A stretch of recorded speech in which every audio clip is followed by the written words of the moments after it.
Omo, if you hear wetin this senator talk, you go know say even within this APC wey be say how many of them dey for there na vulture, you go know say this some people, some human being wey dey very genuine dey among them.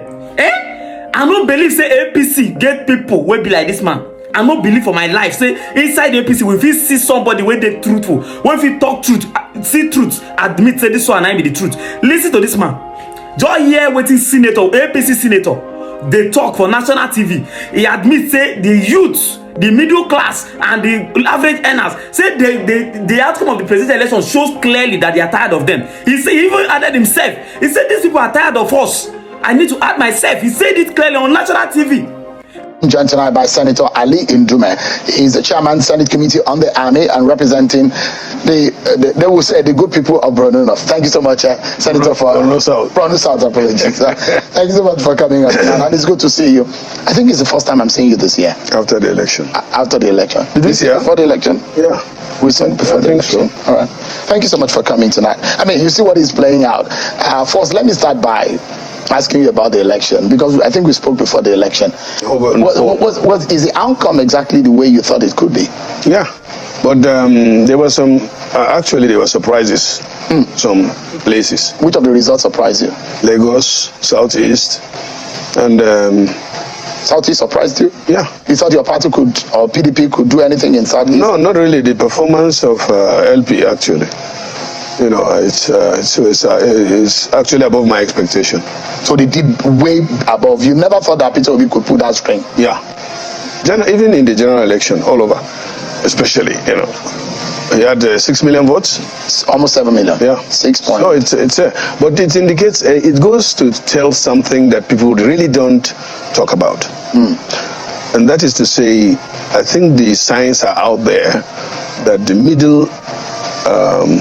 middle income group or social group and the youths are getting tired of the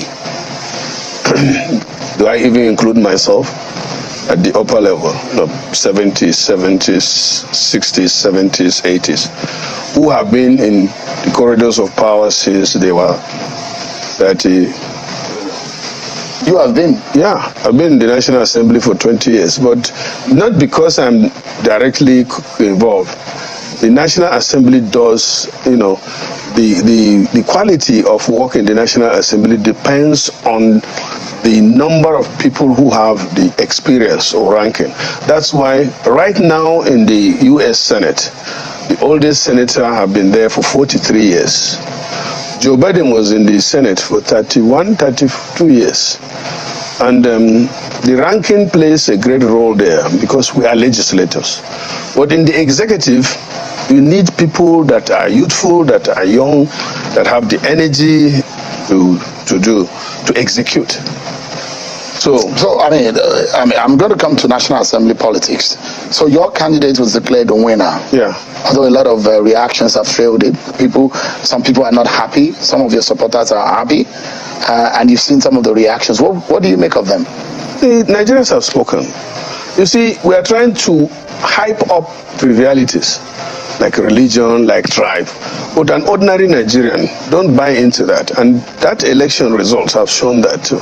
You think so? Yeah. I mean, because those who have analyzed that religion, the same religion strategy of your party appears to have worked in your region, for example, in the Northeast. Perhaps the reason why your party performed, and in some part of the Northwest in that regard. Yeah, I can say to some extent, but overall, in the overall, our party that is tagged as Muslim or a Muslim party, won in the Southeast, won some seats in. We have how many senators from Southeast? We have senators from Southeast.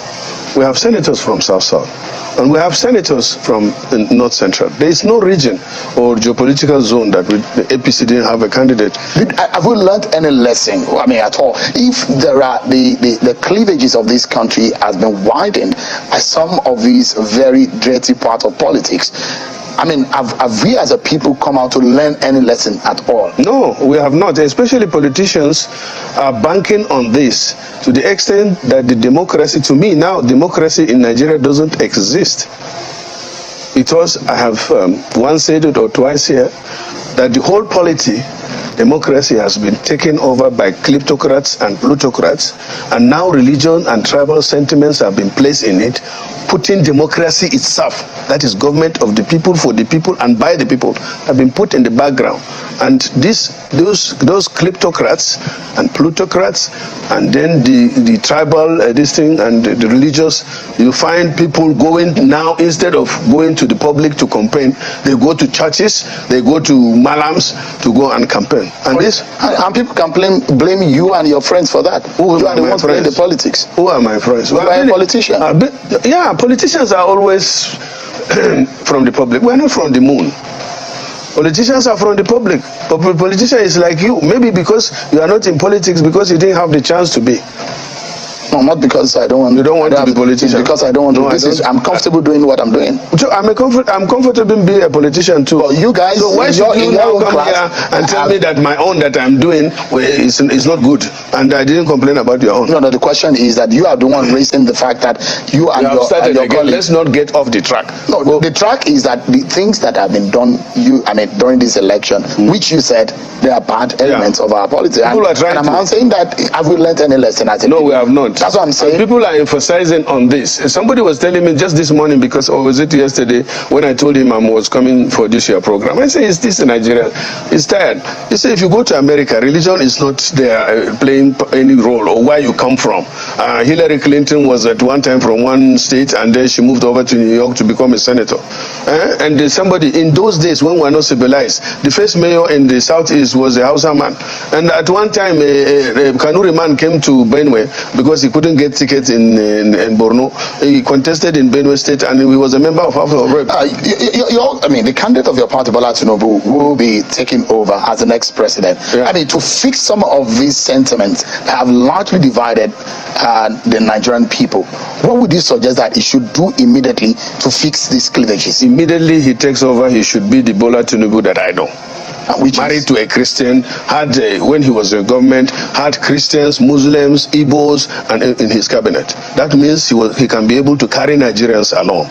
And I think he has already naturally started. He has a wife that is not only a Christian but a pastor. So would you say now Tinubu will not like Christians, or will not be fair to Christians? They will have a problem right in his bedroom. So the problem is solved. How can you say just because Tinubu is a Muslim? Oh, he's a Muslim and no, it's about a Christian. It's a personal something. It's personal. Okay, supposing Tinubu decides to be a Christian tomorrow, everybody will shut up, right? Or me as myself. My mother is a Christian. She died as a Christian. My brothers, sisters, siblings are Christians. She might be a Christian someday. Is it possible? You? Me? No. No, I'm a Muslim. Okay. I don't have a problem with Christians. That's all. And it's your personal. Because the issue of your faith is personal. So it should not be issue of faith. No, absolutely.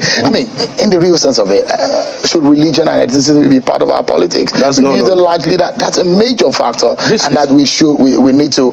But Senator, do you know what they do? Do you know what they do in America? And they don't talk about religion. If you are talking about religion, go to church, go to mosque. In the university, I went to school in America. You don't see mosque in the university. No church in the university. No prayers. Every time here in Nigeria, you start with prayers. You close with prayers. So we're looking at the conversations now in your party predominantly, because your party now holds. Let's take a look at how the political parties stand in the National Assembly. Your party holds a majority in both chambers of the National Assembly, albeit different figures compared to 2019 and 2015. I think 57. Yeah. So in the Senate, for example, out of the 109 seats, this is where we have 102 seats so far declared, pending the completion of the other elections in some other parts of the country. So APC has 55 seats that we know as of now. PDP 33, yes. Labour Party 8, NNPP 2, SDP 2, ABGA 1, YPP 1. So let's switch to the House of Reps. The House of Reps, out of the 360 seats, 326 so far declared that we know. 160 seats for the APC. PDP are has 105, Labour Party 34, NNPP 18, APGA 4, SDP 2, ADC 2, YPP 1. The most colorful National Assembly since Nigeria returned to the Fourth Republic in 1999. But there are other contentions in all of these. Those who are jostling and that we know for now for the different positions in the Senate and the House of Reps. These are some of the names that have come up so far. Senator, look at them. In the Senate, we have Oju Uzokalu from Abia State, Jibrin Barau from Kano, the only senator of the APC in Kano, Senator Sani Musa from North Central region of Niger State, Gozu Akpabio from the South region of Akwa Ibom, Dave Umahi, the sitting governor of Ebonyi State, Osita Ezonaso is one of the three. All the senators in Imo State are ranking senators, including Osita Ezonaso, Hamel Lawan, the sitting Senate president, Abdulaziz Yari, former governor of Zamfara. His name has also come on the plate. Why didn't you put my name? Do you want also to be Senate president? No, who else? I'm in the Senate. I'm elected, and at one time I contested. So why didn't you put my name? Because nobody knows you want to run, except if you say you are running now. Oh, you think I should not run? No, I don't think. I'm asking you this question. I don't have an opinion, Senator. No, you must have an opinion. Yeah, I will ask you about your ambition, though. Anyway, why don't you just put my name? You want us to put your name? Yeah. Officially? Officially? I don't understand that. That means that did Amelawan tell you want to contest? That's what we understand. So you didn't understand that I can contest? No, I've not heard. No, I think you are not being fair. No, but if you say you're running, I would then ask my colleagues to put your name on that. No, anyway, I think that is what we come to discuss. All right. So look at the speakership. Yeah. And these are those who want to be. Benjamin Kalu from Abia State, Tajuddin Abbas, Aliyu Betara, Yusuf Gadi, a 42-year-old former lawmaker in Plateau State, who is now he will be a ranking member of the House in the House of Reps. Yusuf Gadi from Plateau State, North Central, Sada Soli, Sani Jaji, and in fact, there is a missing name, Abdul Rahim Olawi from Kwara State, North Central. And there's a bigger missing name there too. Which one is that? What is his name? Wase? Who's the deputy? Idris Wase. Wase has started going around? No, Idris Wase is a prominent name. Now I can understand. Maybe you are even eliminating those that you like to be. That's an omission from some of our colleagues, which will be fixed though. But Senator, do you want to be Senate President? I tried to be Senate President twice. And this is what we need to discuss about the leadership of the National Assembly. It is not about people just throwing in their heart for it. This is the National Assembly that is supposed to be an institution to oversight the executive, and therefore the leadership should be based on certain criteria. Especially in the emergence of leadership, one of the criteria normally is experience, and that is what we call the ranking. But considering the political scenario of today, you just don't put that as the famous thing. And besides, as these people came out rightly, they have the right to do that. The party said that we should hold on. There should be more of consultation than actually pronouncement that I want to contest. And of course, if I say I want to contest and the party said, no, it's not fair for the Senate President to come from the north or northeast, then do you just now say, oh, okay, you want to contest and against the wish of the party, which we did at one time, and the result or the aftermath was, a bit clumsy, and we don't want to have a repetition of that. So we are holding on till the party decides. Who could have believed that one day somebody from APC will come out to say something like this? To admit that Labour Party outperformed their expectation in this life, and even accept that the youths are tired. Even mention the age. This same senator you are seeing like this now knows that the presidential candidate of the APC, that guy, though he not saying in this 71 years, but may we not talk the one who don't know. He talk saying this 71 years old. And this senator mentioned the age that also include the age of his candidates. And he said the truth that these people are tired of them. He even added himself. See, the kind of courage and boldness that it must have taken this man to be able to say this thing he said today. And the type of course he might have even received, if possible, from the party members to question him over this statement he made here. It's just what I'm thinking about here. You know, the people who does not like to hear truth or speak truth, they don't feel very comfortable when any of their member, you know, try to expose their secrets by saying the truth.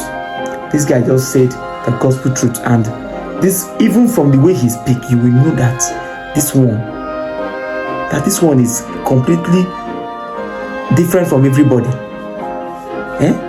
See, well, why we say travel is better part of education?